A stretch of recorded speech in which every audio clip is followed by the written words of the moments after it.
Dans le monde tumultueux du tribunal de paternité, la juge Lorraine est confrontée à une série d'affaires difficiles où règnent le doute, le déni et des émotions complexes. Nous allons nous plonger dans quelques épisodes où la juge Lorraine est confrontée à ces dynamiques de front. La juge Lorraine a été attaquée lors d'un procès en paternité. Madame Wallace s'est retrouvée au tribunal, prise dans une situation où la paternité des enfants des maîtresses de son mari devait être déterminée. Elle prétendait que son ex-mari était le père de l'un de ses enfants, et le tribunal s'est tourné vers un test ADN pour régler l'affaire. Mais Wallace espérait que le test prouvera que son mari n'est pas le père. Entre-temps, Wallace a adopté une position audacieuse, rejetant la responsabilité de ses actes sur sa femme. Il admet l'avoir trompée, affirmant qu'elle n'était pas une bonne épouse parce qu'elle négligeait les tâches ménagères et ne s'occupait pas de lui. Il s'est défendu en expliquant qu'il s'ennuyait et qu'il s'était précipité dans le mariage à un jeune âge.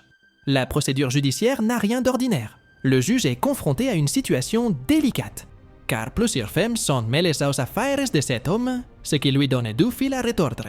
L'audace de M. Wallace et ses commentaires grossiers à l'égard du juge ont encore accru la tension dans la salle d'audience. En fait, son comportement est devenu si perturbant que le juge n'a eu d'autre choix que de l'expulser de la salle d'audience. La tournure dramatique des événements ne s'est pas arrêtée là. M. Wallace, conscient de la gravité des accusations portées contre lui pour outrage à magistrat, est revenu précipitamment dans la salle d'audience et s'est excusé auprès du juge. Malgré ses excuses, la situation était déjà chaotique et émotionnelle. Au milieu de l'agitation, une femme, Mademoiselle Roberts, s'est fait remarquer. Elle a exprimé sa déception lorsque les résultats du test ADN ont révélé que M. Wallace était bien le père de son enfant. Visiblement bouleversée, Mademoiselle Roberts a quitté la salle d'audience, manifestement découragée par l'issue du procès. Réfléchissant à ses actes, M. Wallace a reconnu qu'il n'avait pas été bien guidé dans sa vie, en particulier lorsqu'il s'agissait de traiter les femmes et d'être un homme responsable. Il a souligné que sa principale préoccupation était ses enfants, exprimant son désir d'être un meilleur père. À la fin du procès, les résultats du test de paternité ont été révélés. La paternité de M. Wallace a été confirmée. Les émotions et la complexité de la situation ont laissé une marque indélébile sur toutes les personnes impliquées, soulignant la nécessité d'une meilleure compréhension, d'une meilleure communication et d'une plus grande responsabilité dans les relations. La juge Lorraine a été attaquée lors d'un procès en paternité. Ce drame étonnant s'est déroulé lorsque la famille du père présumé a rejeté un jeune enfant en raison de la couleur de sa peau. M. Hughes s'est retrouvé au cœur d'un conflit passionné entre sa mère et son ex-petite amie, Mademoiselle McBride, toutes deux engagées dans un litige judiciaire. Mademoiselle McBride avait entamé une procédure judiciaire, demandant un test ADN pour établir la paternité de son fils, Kakito Hughes, et prouver que M. Hughes n'était pas le père de l'enfant de 2 ans de Mademoiselle Jackson, Elijah. Mademoiselle Jackson a affirmé que Mademoiselle McBride avait manipulé son fils en le convainquant qu'il n'était pas le père biologique d'Elijah. Elle pensait que la chronologie des événements serait confirmée par les résultats du test de paternité, qui devait être révélé le jour même. Dès le début, les tensions sont vives, et même la grand-mère présumée s'en mêle, lançant des critiques à l'encontre de Mademoiselle Jackson. L'atmosphère de la salle d'audience est chargée et les émotions se déchaînent. Le juge Lake s'est penché sur le comportement de la grand-mère présumée, soulignant l'hypocrisie de ses actions. Mademoiselle McBride s'est montrée particulièrement sévère à l'égard de Mademoiselle Jackson, mais le juge Lake a réussi à maintenir l'ordre dans la salle d'audience malgré la tension. Le juge s'est enquis de l'opinion de Mademoiselle McBride sur le comportement de son fils, révélant une dynamique familiale complexe. L'attention s'est ensuite portée sur M. Hughes, qui a toujours nié sa paternité et a réagi de manière émotionnelle à la situation. Ses doutes quant à sa paternité découlent de sa méfiance à l'égard des motivations de Mademoiselle McBride.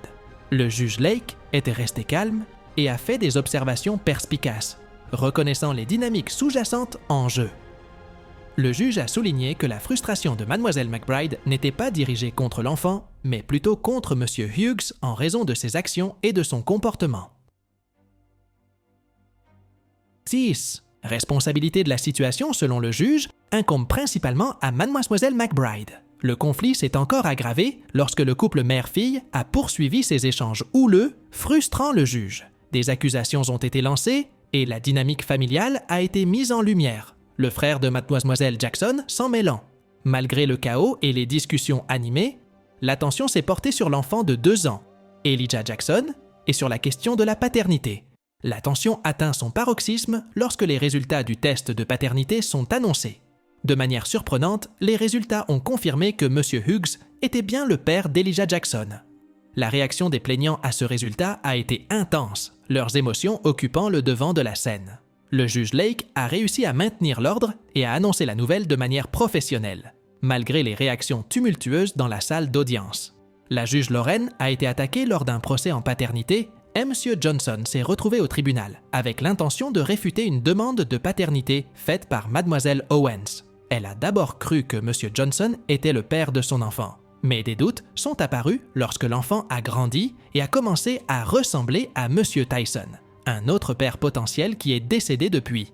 En quête d'une solution, Mademoiselle Owens réfute la paternité de l'enfant, alléguant que la mère de l'enfant, Toya Lester, refuse d'avoir des relations sexuelles pour faire pression. La tension entre les deux parties était palpable, alors qu'elle s'efforçait de rester courtoise. Stanley Lewis et Toya Lester, parents de Raiden, avaient du mal à trouver un terrain d'entente. Leurs conversations se sont souvent transformées en échanges houleux, marqués par des injures et des accusations. Malgré l'avertissement du juge d'utiliser un langage respectueux, la situation est restée conflictuelle. La procédure judiciaire a été marquée par la détermination de Toya Lester à établir sa position. Elle a souligné que Stanley Lewis avait ignoré une décision de justice et jeté l'opprobre sur sa personnalité. La demande de Toya Lester a pris une tournure complexe lorsqu'un père alternatif potentiel, Kevin Brandiana, est entré en scène. Kevin a suggéré que Toya avait eu une relation de 10 ans avec son fiancé, ce qui en faisait un candidat plausible à la paternité.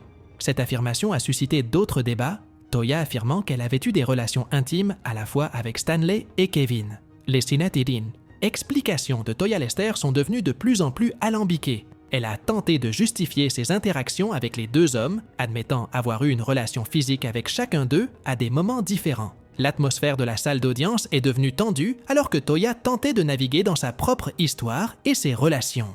La mère de Stanley a également fait une apparition, soulignant la gravité de la situation pour leur famille. L'émotion était à son comble au fur et à mesure que les complexités de l'affaire se dévoilaient, mettant en évidence le réseau complexe de relations et d'émotions impliquées. À l'approche du dénouement de l'affaire, la vérité a été révélée grâce à des tests ADN.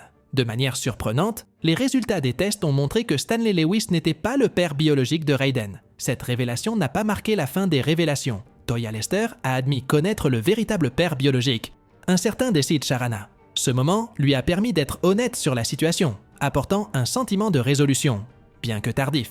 L'affaire concernant Raiden, 21 mois, a mis en lumière la complexité des relations, des émotions et de la paternité. Le drame judiciaire a montré l'enchevêtrement des interactions et des décisions qui ont conduit à la révélation finale du père biologique de Raiden. Faites-nous part de votre avis dans la section des commentaires ci-dessous et abonnez-vous à notre chaîne pour recevoir d'autres vidéos de ce type.